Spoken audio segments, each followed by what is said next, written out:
اب منافقین کے بارے میں آ رہا ہے، اور یہ منافقین کا جب بھی قرآن میں ذکر ہے نا تو آپ یہ سمجھ لیں کہ کلمہ گو مسلمانوں کی اکثریت اسی کیٹیگری میں فال کرتی ہے، اور آپ کو یہ منافقت نظر آ رہی ہوگی۔ لہذا جتنی منافقین کے بارے میں نٹوریس باتیں قرآن میں ذکر ہوئی ہیں وہ آپ کو من و ان ان میں نظر بھی آئیں گی۔ یعنی ایک آج کا مسلمان کہتا ہے نا جی میرے لیے قرآن میں کیا ہدایت ہے، تیرے لیے وہ تو ہے جو یا ایھا الذین آمنوا ہے، وہ تو ہے ہی ہے، وہ تو ڈیٹم لیول ہے، لیکن اصل میں تو یا ایھا الذین آمنوا تو نہیں ہے۔ اس کی وجہ یہ ہے کہ وہ تو نبی الاسلام کے مبارک زمانے میں جب اعرابی لوگوں نے، بادیہ نشین لوگوں نے کہا کہ ہم ایمان لے کے آئے، تو قرآن میں اللہ تعالیٰ نے سورہ الحجرات میں فرمایا کہ تم ایمان نہیں لے کے آئے بلکہ کہو قولوا اسلمنا، تم اسلام لے کے آئے ہو، ایمان تو ابھی تمہارے دلوں میں داخل ہی نہیں ہوا۔ سرکار حضور کی موجودگی میں جو کلمہ پڑھے اس کو تو اللہ تعالیٰ فرمایا کہ ابھی تم صرف کلمہ گو مسلمان ہو، ایمان اندر داخل نہیں ہوا، صرف اسلام لے کے آئے ہو۔ تو آج کا مسلمان کی لیول کا ہوگا جو ہر کام ہی الٹ کر رہا ہے اور زمانہ بھی اتنا دور ہے، الا یہ کہ وہ اپنی اصلاح کر لے۔ تو عام جو اس وقت اہل ایمان ہے نا، سو کارڈ پاکستان کے شناختی کارڈ میں مسلمان، ان کے اندر آپ کو یہ منافقین والی ساری چیزیں نظر آئیں گی۔ لہذا قرآن پڑھتے ہوئے منافقین والی جو آیات ہے نا یہ اسپیسیفکلی دیکھنی چاہیے، کہیں ہم اس کیٹیگری میں تو نہیں فال کر رہے۔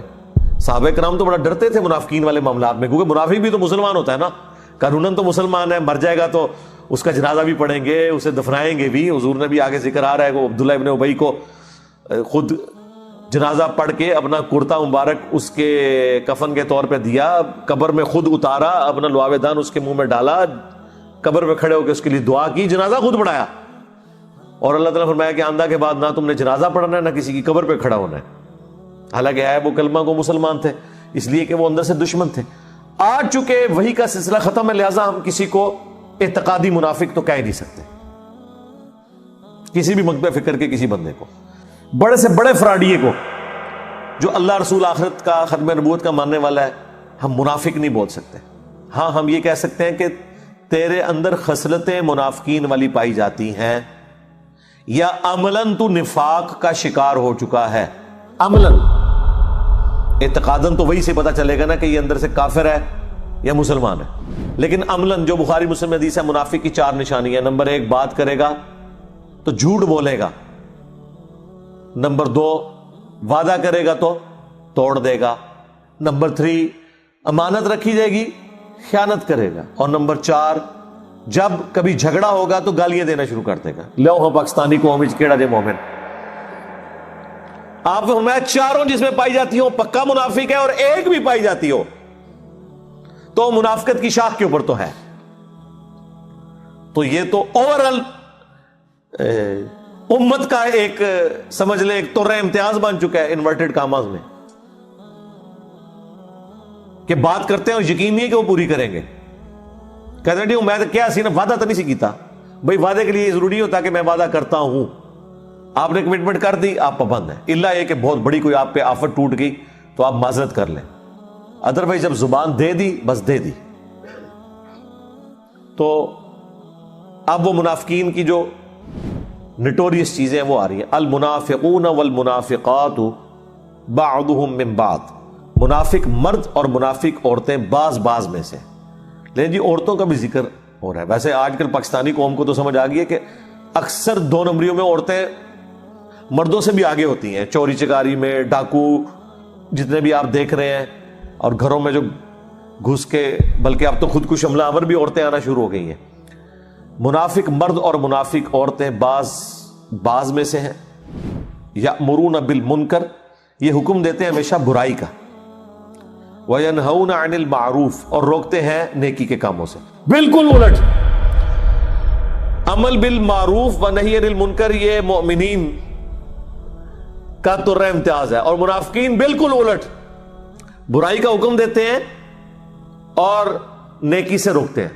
اچھا آپ اس بات کے اوپر غور کریں کہ ہونا تو یہ چاہیے تھا کہ وہ برائی کرتے ہیں اور نیکی سے دور بھاگتے ہیں، لیکن بات یہ ہو رہی ہے کہ وہ برائی کا حکم دیتے ہیں اور نیکی سے منع کرتے ہیں، ایک سٹیپ آگے گئے ہوئے ہیں۔ اس لیے جو منافقین ہے نا وہ کافروں سے زیادہ خطرناک ہے۔ کافر اگر خطرناک ہیں تو یہ خطرناک ہے.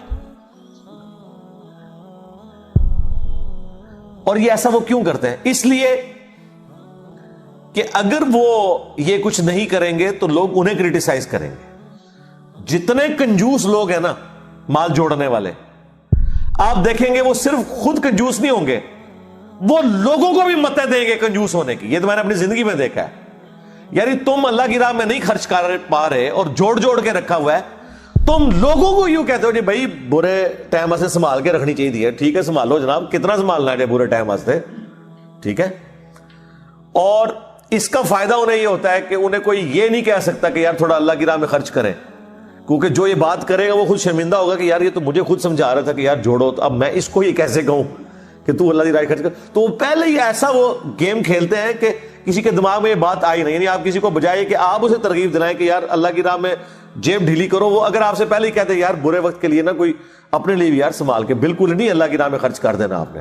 جب جس نے یہ پہلے بات کر دی، اب اس کو آپ نے کہاں سے اللہ کی راہ میں اس نے خرچ کرنا ہے یا آپ نے اس کو ترغیب دلانی ہے. تو یہ بھی ان کا طریقہ واردات ہوتا ہے تاکہ اپنے گناہوں کے اوپر بھی پردہ ڈالیں اور کوئی انہیں یہ کہہ نہ دے کہ تم نے اتنا مال جوڑا ہے. ورنہ اگر یہ لوگ لوگوں سے یہ کہیں کہ یار اللہ کی راہ میں خرچ کرو تو لوگوں نے کہنا سرکار تسی تو اتنا جوڑا ہے تسی بھی کرو نا. تو اس سے بچنے کا طریقہ یہ ہے کہ آپ لوگوں کو یہ نہ کہ اللہ کی راہ میں خرچ کرو، بلکہ ایک ہو کہ یار اپنا سے بھی جوڑ کے رکھو نا، سارا ہی نہیں بالکل خرچ کر دینا. ٹھیک ہے. تو نیکی سے منع کرتے ہیں اور برائی کا حکم دیتے ہیں. وَيَقْبِضُونَ أَيْدِيَهُمْ، اور اپنے ہاتھوں کو وہ باندھ کے رکھتے ہیں، اللہ کی راہ میں خرچ نہیں کرتے. نسوا اللہ، انہوں نے اللہ کو بھلا دیا. فنسیہم، تو اللہ نے بھی انہیں بھلا دیا. اب یہ بھلانا اس طرح نہیں ہے کہ اللہ تعالیٰ کوئی فارگیٹ کر گیا، ان کو بھول چکا ہے. بھلانا سے مراد ہے ان کو ان کے حال پہ چھوڑ دیا کہ جاؤ جہنم میں. اللہ تو بھولنے کی صفت سے پاک ہے. لیکن اردو زبان میں جب ہم یہ بھولنا ترجمہ کرتے ہیں تو وہ پھر ایک بعض لوگ اس الفاظ کو پکڑنا شروع کر دیتے ہیں، اور یہی وہ چلاکی ہوشیاری ہے جو احمد بریلوی صاحب نے کی ہے. انہوں نے اس طرح کے جتنے الفاظ تھے نا اس میں آلٹرنیٹو ورڈ انہوں نے چنے، اور چنے چلو اگر صرف قرآن و سنت کی محبت میں چنے ہوتے تو ہم مانتے. پھر انہوں نے ٹارگٹ کیا دوسروں کو جن سے وہ الفاظ کے چناؤ میں مسئلہ ہوا نا، ان پہ گستاخی کا فتویٰ لگا دیا. مطلب لفظی ترجمہ تو یہی ہے اس کا کہ انہوں نے اللہ کو بھلا دیا اور اللہ نے ان کو بھلا دیا. لفظی تو وہی لفظ ہے بھلانا. تو اگر اتنی کو گستاخی ہو رہی ہوتی تو عربی زبان میں بھی ہو جاتی. یہاں مہجور کا لفظ آ جاتا جو انہوں نے اردو میں ترجمہ کر دیا کہ اللہ نے بھی ان کو ان کے حال پہ چھوڑ دیا. تو چھوڑنے کے لیے بھی تو عربی میں مہجور کا لفظ موجود تھا. جب اللہ تعالیٰ نے اسی طریقے سے وہ کہتے ہیں نا وَمَكَرُوا وَمَكَرَ اللَّهُ وَاللَّهُ خَيْرُ الْمَاكِرِينَ، انہوں نے بھی مکر کیا اور اللہ نے بھی مکر فرمایا، اور اللہ سب سے بہتر مکر فرمانے والا ہے. اب عربی میں مکر کا لفظ تھا، اس کو اردو میں ٹرانسلیٹ کیا. احمد بریلوی صاحب نے ہوشیاری دکھائی، انہوں نے نا مکر کا لفظ کا ترجمہ دو مختلف انداز میں کر دیا کہ انہوں نے مکر کیا اور اس مکر کرنے کو بھی انہوں نے کہا کہ یہ بھی اللہ کے ساتھ کوئی مکر کر ہی نہیں سکتا. انہوں نے کہا انہوں نے بھی مکر کرنا چاہا، اے وچ کولوں وچ تون دیتا. ٹھیک ہے. اور اللہ تعالیٰ نے بھی خفیہ تدبیر فرمائی. مکر کے لیے کیا لفظ یوز کیا؟ خفیہ تدبیر. اگر یہ صرف احترام کے لیے کیا ہوتا تو بالکل ٹھیک تھی، لیکن انہوں نے اتنی بڑی گیم کھیلی کہ یہاں خفیہ تدبیر جب کیا نا، انہوں نے کہا میں تک رہا جنہیں مکر ترجمہ کیتا میں کہا دیکھو اے اللہ نو مکار کہندے جے. واللہ خیر الماکرین، اللہ سب سے بڑھ کر بہتر خفیہ تدبیر فرمانے والا ہے. باقی لوگوں نے سیدھا سیدھا ترجمہ کیا کہ اللہ تعالیٰ کا مکر سب سے بہتر ہوتا ہے. انہوں نے کہا دیکھو یہ اللہ نو مکار کہتا ہے، اور یہ بھول گئی قرآن میں بھی یہ لفظ استعمال ہوا ہے. تدبیر بھی تو عربی کا لفظ ہے، اللہ تعالیٰ یوز کر سکتا تھا. یہ چلاکی ہوشیاری کرتے ہیں اور اسی کے اوپر یہ الفاظ کی گیم کے اوپر جناب یہ رول کر رہے ہیں، اسی کے اندر ہی چل رہے ہیں. اور قرآن کیا اس لیے نازل ہوا تھا کہ ہم یہ جھگڑیں کہ اللہ کے لیے اس وقت خفیہ تدبیر کا لفظ استعمال کرنا ہے یا مکر کا لفظ استعمال کرنا ہے جو اللہ نے خود کیا ہوا ہے، اور مسلمان جب یوز کر رہا ہے وہ اس کو نٹوریس معنوں میں بھی نہیں کر رہا، یا اس تھیم کو فالو کرنا تھیم ہوتے ہی رہ گئی کہتے ہیں جی بسم اللہ کا ترجمہ ہی نہیں آتا, سب نے ترجمہ کیا شروع کرتا ہوں اللہ کے نام سے, شروع اللہ کے نام سے. یہ تو اللہ کے نام سے شروع ہی نہیں کیا انہوں نے تو شروع سے شروع کیا. یہ ترجمہ ہونا چاہیے اللہ کے نام سے شروع,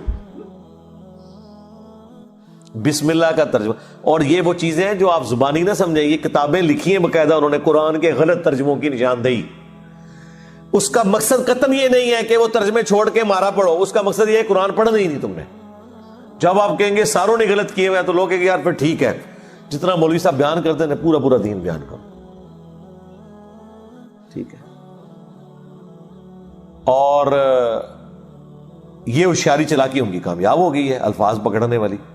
تو مجھے ایک ضمناً چونکہ اس کے اوپر ذہن میں آ گئی بات, میں نے اس لیے عرض کر دی. کوئی اگر اس طرح کر بھی دے تو کوئی اس میں شریف فتویٰ نہیں ہے کہ انہوں نے